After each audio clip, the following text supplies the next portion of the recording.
Le delta du Mékong est un vaste marécage fertile, en forme de pas de doigt, traversé par les 9 bras, les 9 dragons, d'un fleuve éclaté et devenu paresseux qui vient du Cambodge voisin pour aller se jeter dans la mer de Chine méridionale. Le delta est la terre nourricière du pays qui assure chaque année la totalité de la production risicole de la nation. Les habitants de cette région vivent autant sur terre que sur l'eau. Ici, on ne marche pas, on vogue. Une barque est plus utile qu'un vélo. Rien ne se passe sans le fleuve. Le Mékong gouverne la vie des hommes, de leur naissance jusqu'à leur mort. Visiter un parent, aller au marché, consulter un médecin, travailler, se laver, s'amuser, le fleuve est omniprésent.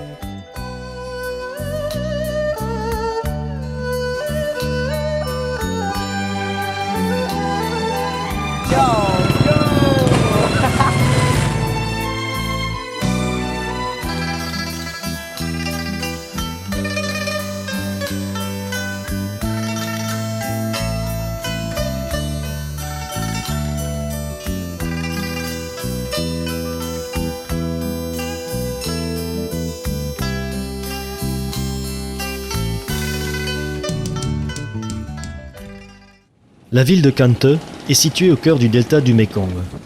Capitale de la province du même nom, elle est le centre politique, économique et universitaire le plus important au sud de Ho Chi Minh Ville.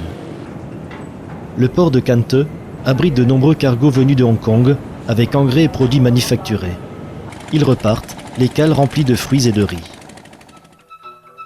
1 heure de barque à moteur en aval de Can Tho, nous voici arrivés au marché de Cai Rang, le plus grand marché flottant de grossistes du delta du Mékong.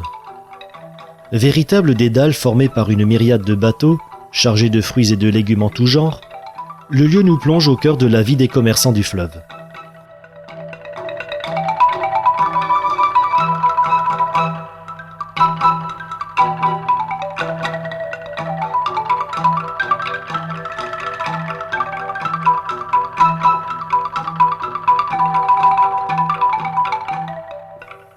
Les longues perches au bout desquelles sont accrochés fruits ou légumes servent d'enseigne.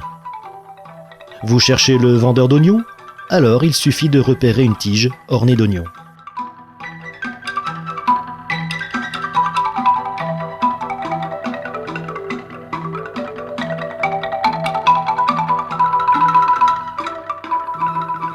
Les embarcations sont plus ou moins importantes, propulsées par des moteurs de camions plus ou moins gros que l'on a adaptés sur un système de propulsion à hélice. Ici, pas de superflu, ne sont utilisées que les pièces indispensables au fonctionnement optimal de la motorisation. Le pot d'échappement, par exemple, n'en fait pas partie.